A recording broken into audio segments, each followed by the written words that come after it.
Iniciamos de frente al Poder Empresarial. Gracias por acompañarnos en esta tarde de domingo a través de la señal de Televisa.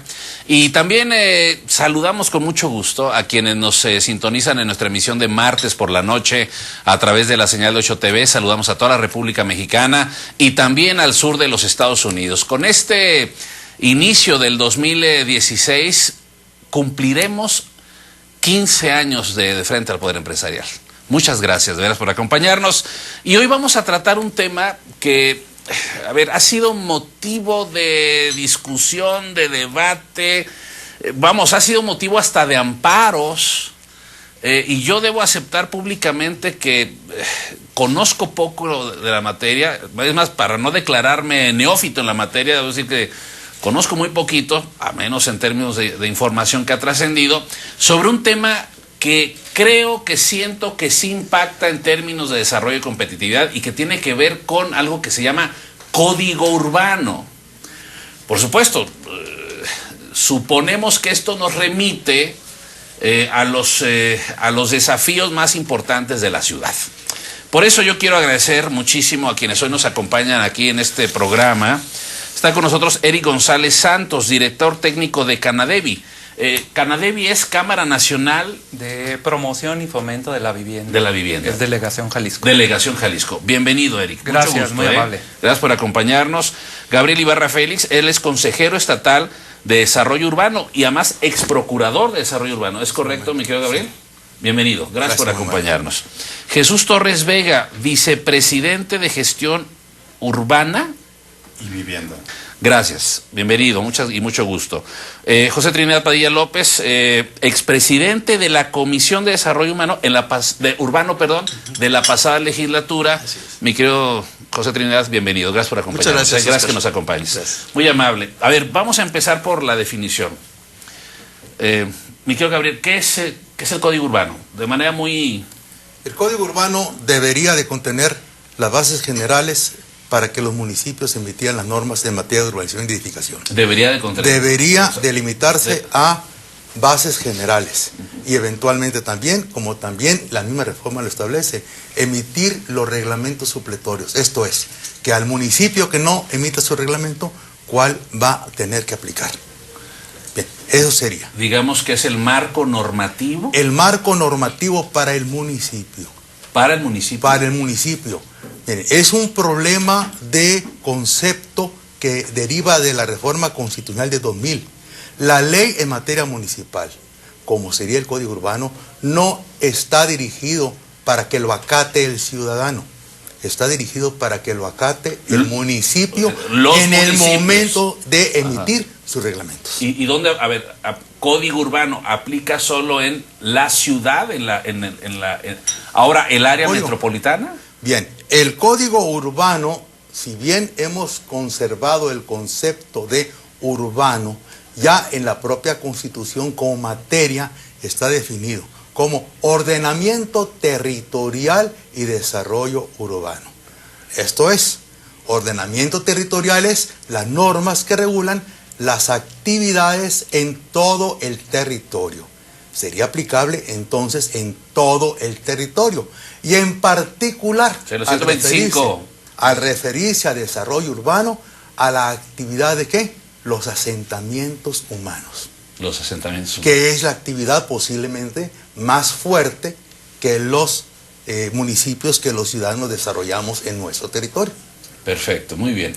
Tras esta definición, Trinidad Padilla, tú como expresidente de la Comisión de Desarrollo Urbano, y quiero decirlo hasta públicamente, discúlpenme si pregunto una tontería por mi desconocimiento en la materia, pero yo creo que mucha gente que nos acompaña a tener el programa, pues dicen que es más tonto el que no pregunta, ¿no? Sí. Mi querido Trinidad, a ver, ¿qué pasó con lo del Código Urbano? ¿Por qué de pronto leemos en las noticias que hay decenas de amparos contra lo que ocurrió en la pasada legislatura?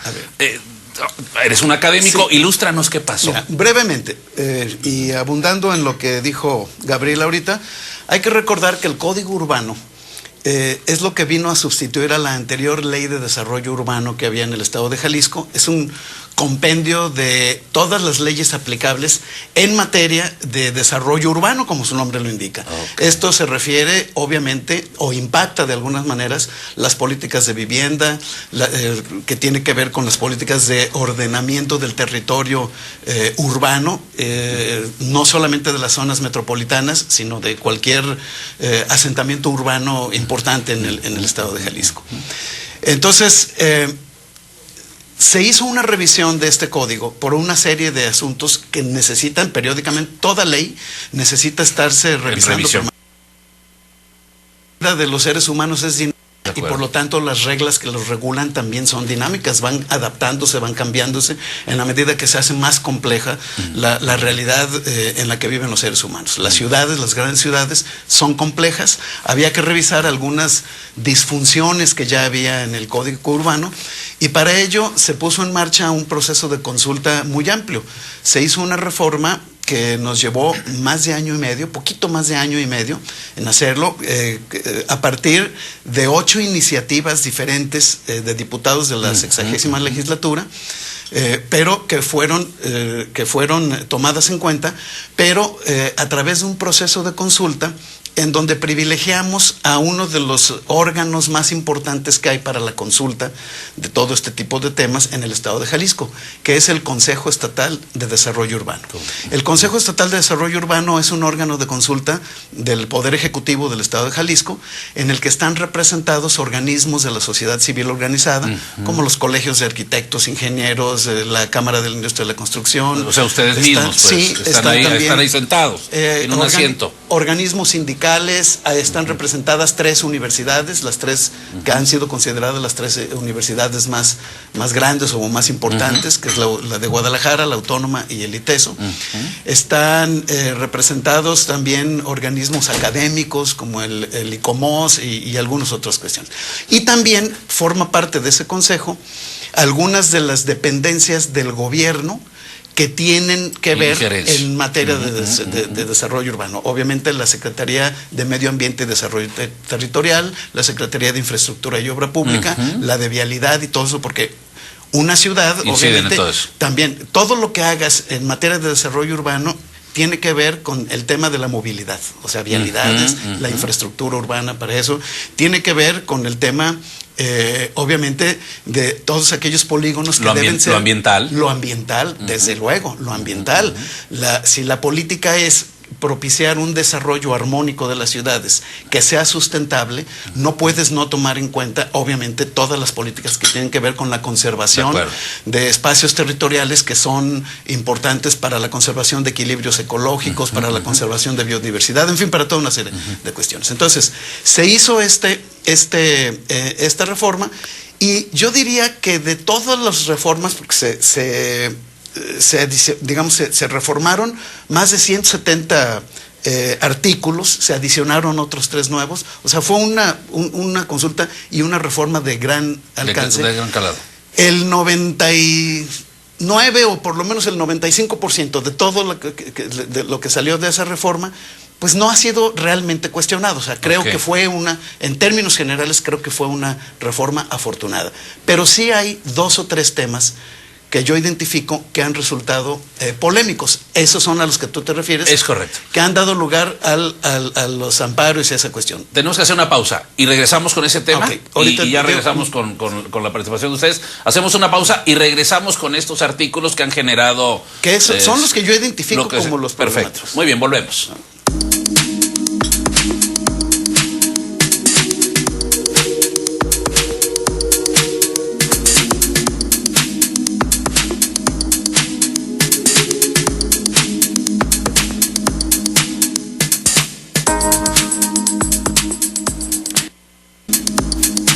Muy bien, regresamos. Y para aprovechar el tiempo al máximo, estábamos platicando, Trinidad Padilla López, sobre cuáles son los que a tu criterio son los artículos que han generado esta polémica. Mira, resumiendo, yo veo 3 frentes en esto.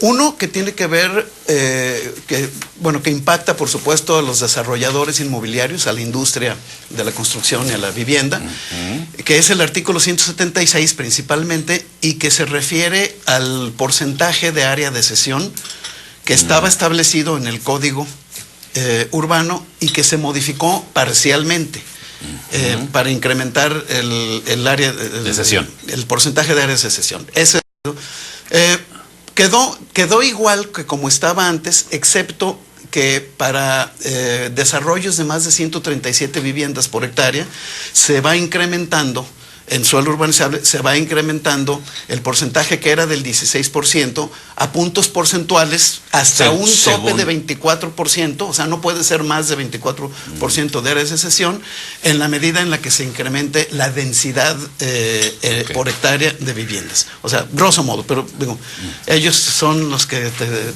adelante, seguramente van a ampliar más porque perfecto. Diego, han estado planteando en ese análisis. Ese es uno de los temas que yo he identificado como de los problemáticos.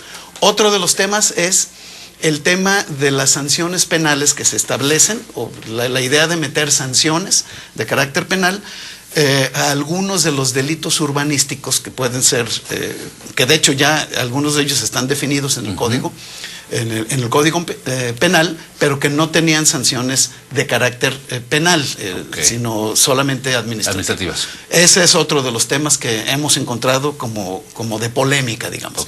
Y un tercer tema, que tiene que ver con los municipios, en donde algunos de los cabildos o de las administraciones municipales de la zona metropolitana de Guadalajara decidieron interponer una controversia constitucional porque ellos encuentran que hay al menos uno o dos artículos, no sé exactamente cuántos, que serían que violentarían el principio de la autonomía municipal. Yo no encuentro que haya tal hipótesis, pero al parecer los municipios encontraron que eso podría ser vulnerar la autonomía municipal. Podría ser violatorio de la autonomía municipal, entonces interpusieron una demanda. Una controversia.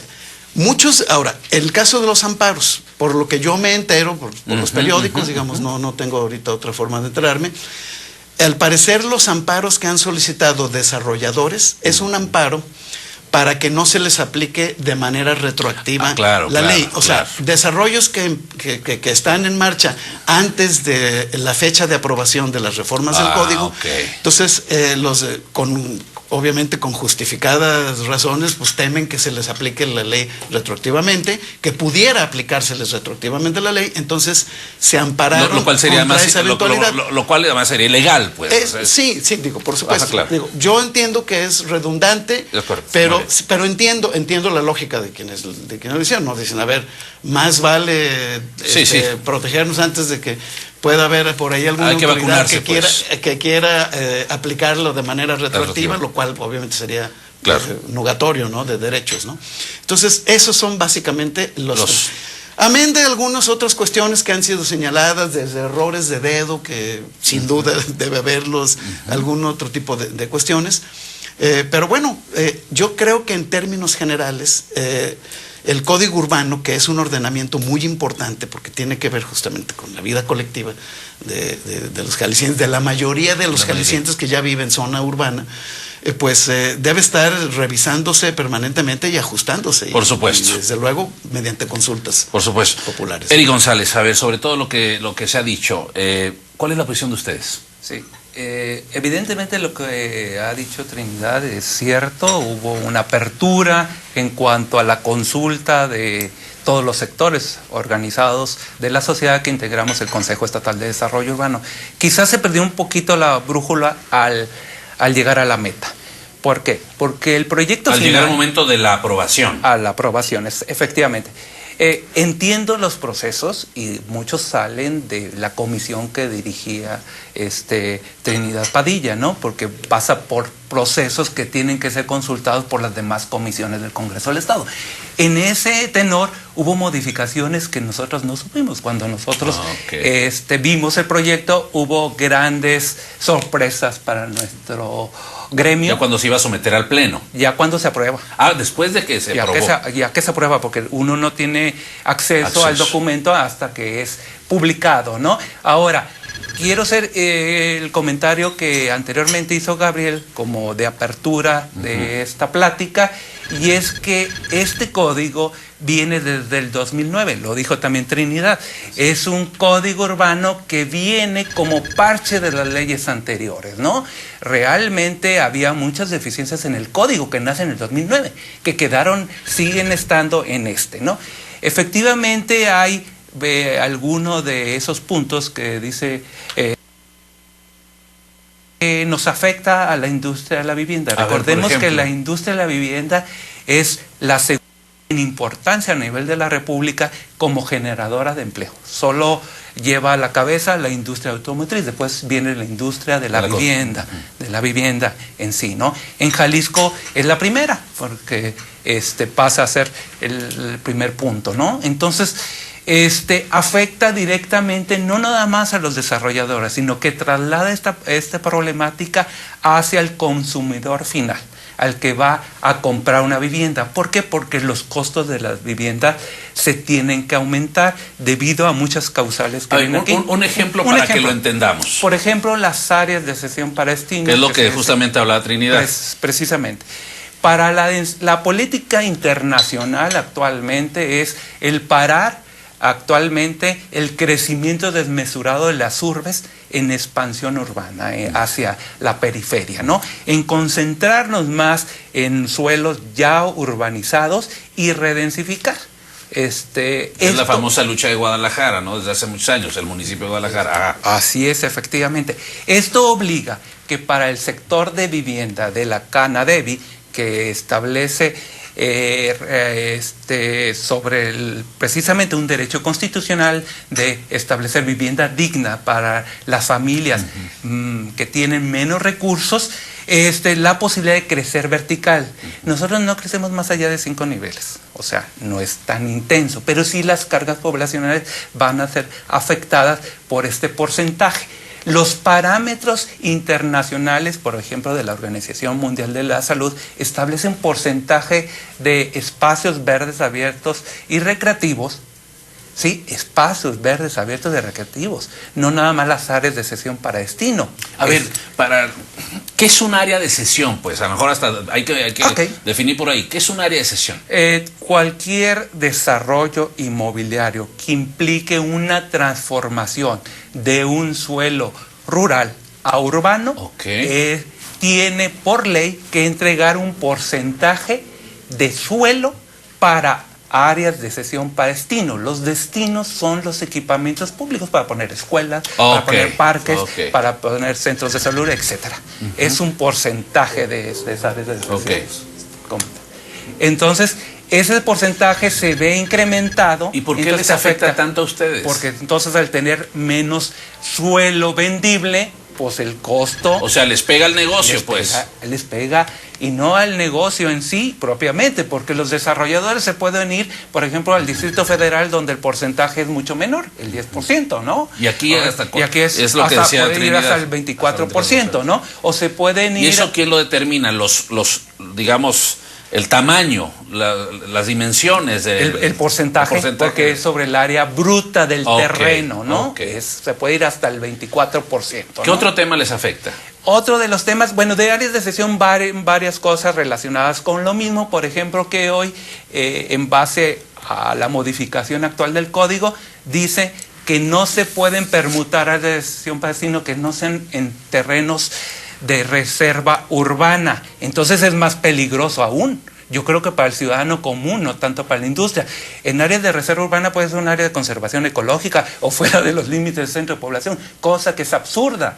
Las áreas de cesión para destino deben ser por fuerza en áreas que están en los planes destinadas para el futuro crecimiento.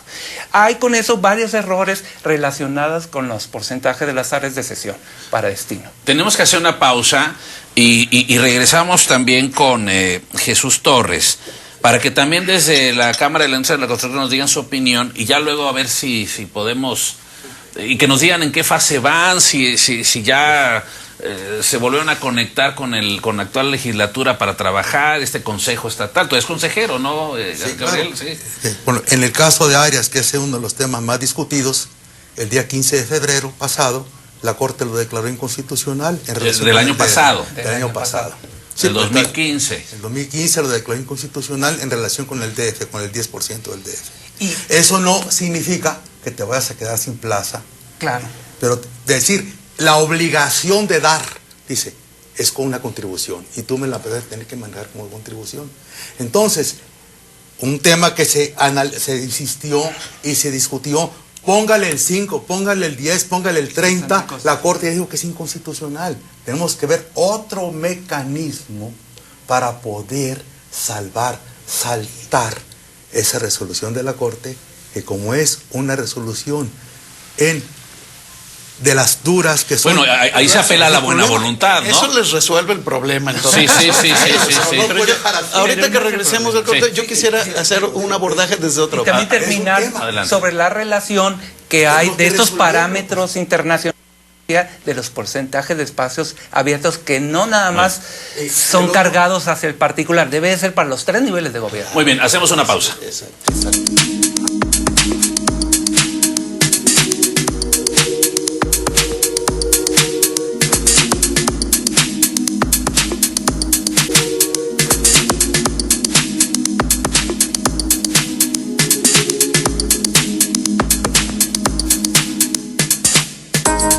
Muy bien, regresamos.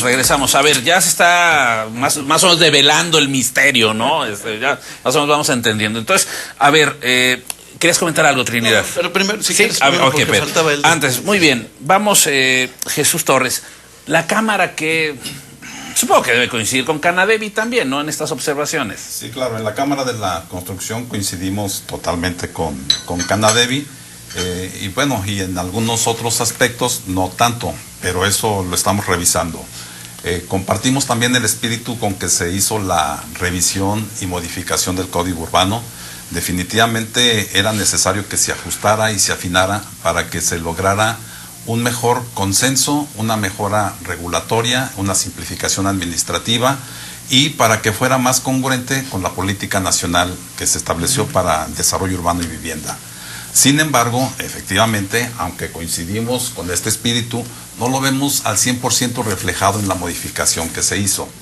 Hay algunos artículos que se contradicen, hay algunos aspectos de dedo, errores que efectivamente ya lo mencionaron, y si iniciamos desde las definiciones de los términos que se manejan en el código, hay algunos que no deberían de existir, hay otros que no se definen, o sea, hay una cantidad grande de errores que ya hemos señalado, pero los agrupamos en 5 grandes temas. 3 de ellos son los que estamos abordando ahorita: áreas de cesión para destino, tribunal administrativo y demás.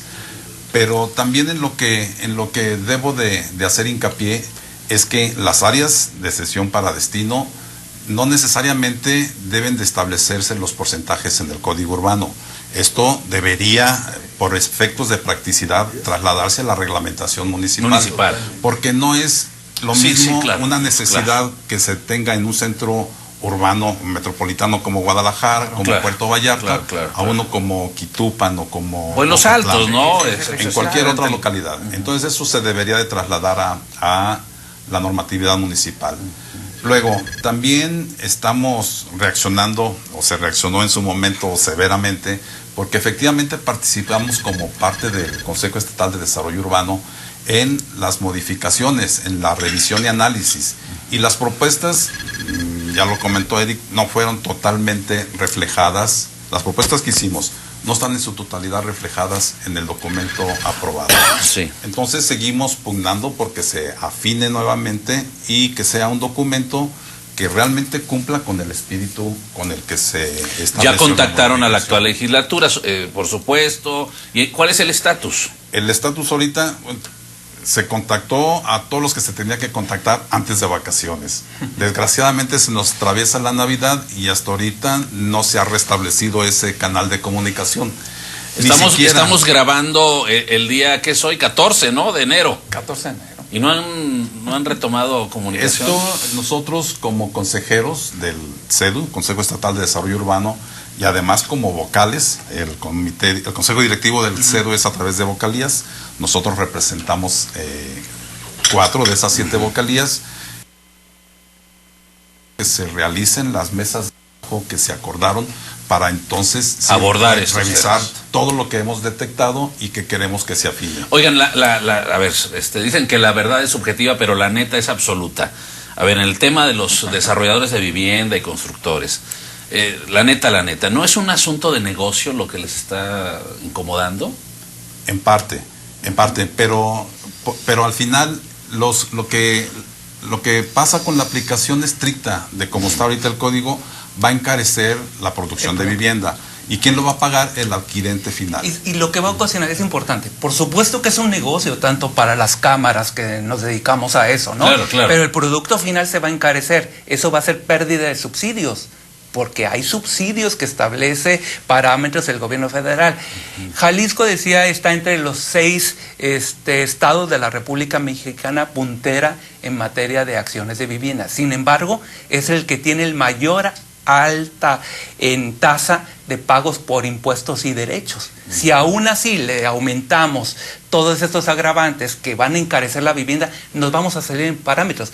Va a ser un poquito lo que decía antes Gabriel en la cortinilla, de que se van a ir a la periferia y se van a ir a los asentamientos irregulares. Al no tener ese derecho de adquirir una vivienda económica digna, pues por supuesto que es un hecho que día a día están creciendo nuevos ciudadanos que van a implicar nuevas familias, que van a requerir un hogar para sus familias. Si no tienen el acceso para el subsidio, se van a ir a la periferia, porque los desarrolladores nos podemos ir a trabajar a otros estados o se pueden enfocar hacia otros canales de vivienda de interés medio para arriba, que dan mucho más productividad. Ok, más rentabilidad. Claro. Esto Bueno, que comenta Eric, sí, contraviene la política nacional. Claro, Esto es lo que totalmente de estamos acuerdo. opinando. Ok, a ver, mi querido Gabriel, tu opinión, vale. Mi opinión, primero, si analizamos el concepto del código, creo que el argumento de que una ley estatal emitida desde el Congreso del Estado es imposible aplicarla en 125 municipios. Así, por ejemplo, se puede pasar por el mismo rasero a todos los simplemente, municipios, por ejemplo, tocaste el tema de áreas de cesión. Es imposible de aplicar en Guadalajara. ¿Por qué? Porque en la capital. No tiene reservas urbanas. O sea, el código, al igual que el anterior, maneja únicamente el concepto de proyectos nuevos, lo que llamamos expansión urbana. No está pensado para renovación urbana. Entonces, si asumes aplicarlo en Guadalajara como ya estaba en el caso anterior, ¿qué implica? Que si le quieres requerir a un desarrollo de densificación, por ejemplo, si compras un terreno en lo que eran los almacenes del ferrocarril, los tumbas, a ver, ¿dónde vas a dejar las áreas de cesión? O sea, o el rastro, ¿no? Que tiene mucho lo que terreno tú ahí quieras. ocioso. O sea, esta es una norma pensada en Guadalajara que es imposible aplicar hasta en Guadalajara. A ver, ¿y Entonces, cuál es la solución, mi querido Gabriel? La solución es que ¿rehacer el código? Tenemos que rehacerlo como debimos haber rehecho el código, como nunca lo debimos haber expedido desde el 2008. ¿Por qué? Porque debimos de partir de una pregunta. Pero ustedes ¿Por fueron qué? consejeros. Bueno, pero déjame, ¿por qué? Necesitamos partir de una pregunta, de una evaluación de nuestro código, ley o plan. ¿Por qué tenemos 3,000 fraccionamientos irregulares? ¿Por qué hay 3,000 en el Estado? Incluyendo, y Provita el Estado tiene 54. O sea, ni la inmobiliaria del Estado ha podido cumplir. Ajá. Entonces, está pasando algo, ¿verdad? Quiere decir que hay un defecto. ¿Quién declara esa irregularidad? La irregularidad se declara ¿por qué? Lo viste simplemente lo que es los fragmentos irregulares se generan ¿por qué? Porque al tener una deficiencia, ¿qué ocurre? No te pueden vender, no te pueden titular. Por lo que tú quieras, nuestra definición de irregularidad es que no te pueden dar el título. ¿Por qué? Porque no hubo servicios, porque está enredado el terreno en su origen, hay múltiples temas. Pero en el caso de este código urbano como el anterior, el problema que se genera es que está pensado en Guadalajara, para Guadalajara, y es imposible de aplicar en Guadalajara. Estaba O sea, mejor la ley anterior. estaba mejor. Hacemos una pausa y regresamos con Trinidad. Vamos con Trinidad. Ese es Hacemos el problema. Entonces, ¿cómo lo resuelves? O sea, está Tienes- mejor la otra. Bueno, Claro, oye, nos pasó como la ley de totalmente de transparencia. ¿No? Que tienes que preguntarte qué norma requiero para Jalisco en su totalidad. O sea, ¿qué debo darle al municipio para que él emita su norma? Decías muy acertadamente, área de sesión. ¿Por qué el Salto no tiene problemas con área de sesión? Porque tuvo que determinar sus áreas pensando que en el Salto la acción dominante es industrial y no tiene problemas. Hacemos una pausa, volvemos.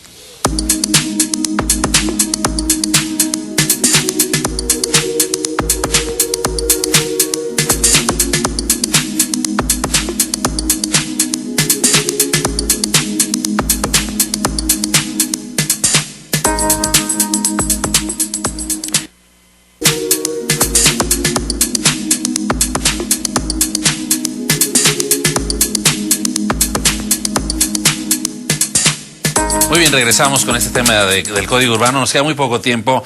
¿Querías abonar algo, Trinidad? A ver, quisiera abordar el tema bajo otra perspectiva. Ok.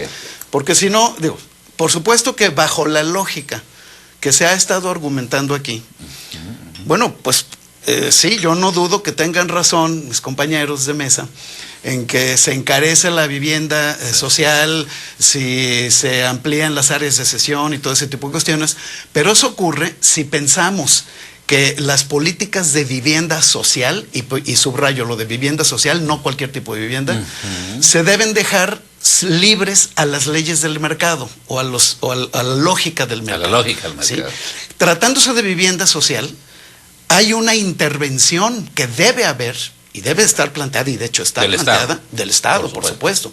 Si tú dejas en manos del mercado una cosa tan importante como la vivienda social, no, bueno, pues para hacer que la gente que no tiene dinero pueda acceder a una vivienda y que ésta sea lo más barato posible, pues entonces deroguemos cualquier obstáculo que tengan los constructores. Por eso yo hablaba del tema del negocio. Puedes hacer entonces torres hacinadas con cero áreas de sesión, Sí, pues sí, ya sí, digo, ya puestos, ya entrados en eso. Favelas, ¿no? Si va a ser el criterio la rentabilidad económica, no, bueno, pues entonces sí, deroguemos cualquier normatividad que encarezca o que reduzca la utilidad de los desarrolladores. Pero no se trata de eso, no. Hay una lógica en un Estado de Derecho, en un Estado social de derecho, en donde el Estado tiene instrumentos para apoyar las políticas de vivienda social. Se acaba de crear recientemente, en la pasada legislatura, el Instituto Jalisciense de Vivienda, uno de cuyos objetivos y mandatos expresos es justamente, por parte del Estado, hacerse de territorio urbanizable que sea susceptible de poder... controlarlo. Y controlarlo, por supuesto, regularlo. Hay una función importantísima del Estado para regular justamente la especulación del suelo urbano, que tiene que ver... Sí, con recursos, que cuesta dinero, sí cuesta, claro. Pero eso es una función social del Estado.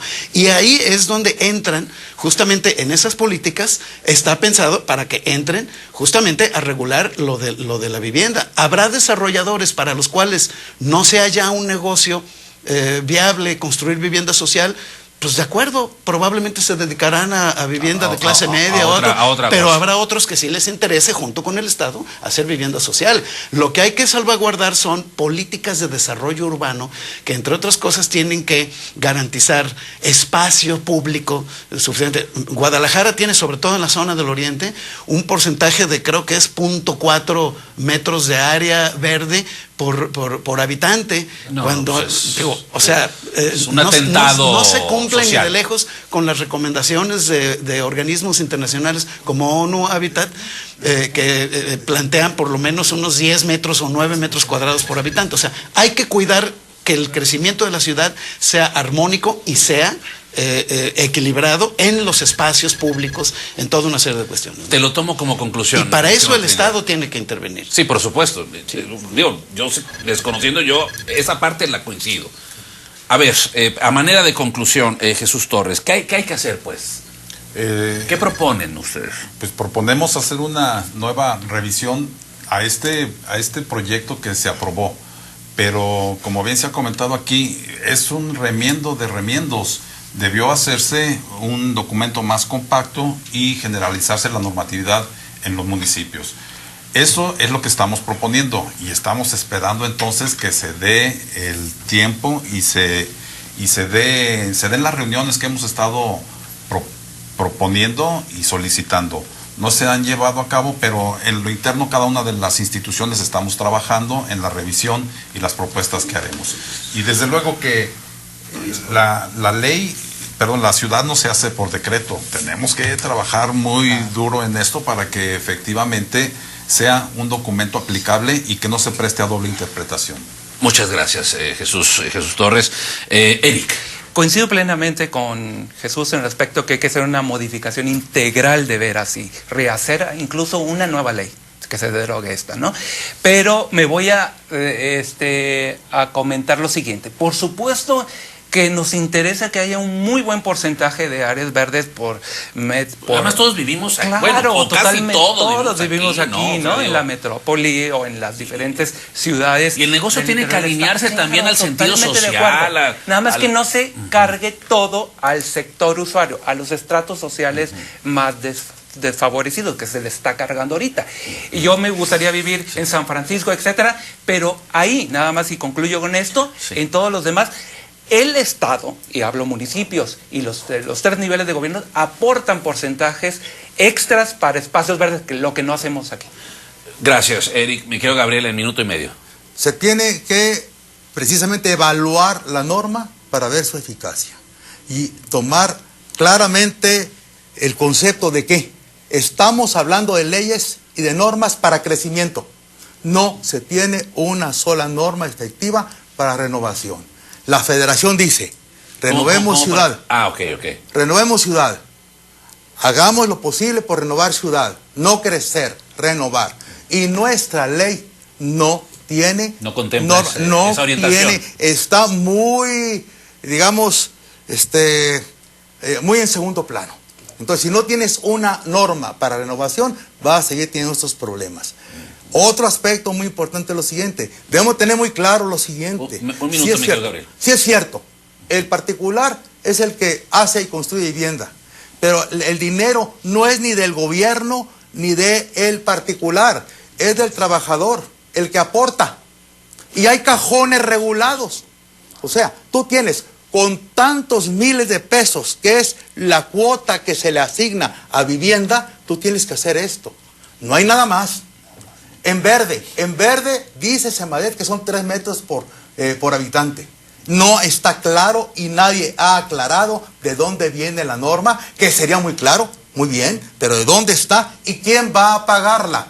Yo puedo decir, no hay problema, 20 metros de área verde por habitante, pero nomás muy sencillo, ¿quién la va a pagar? Entonces, hay una serie de conceptos que no es materiales, que no están determinados. Y además, se sigue ignorando que hay resoluciones de la Suprema Corte que ya están superados. Áreas de gestión como los tenemos es inconstitucional. ¿Que hay que hacerlo? Sí se puede renovar ese proceso y claro, se puede modificar.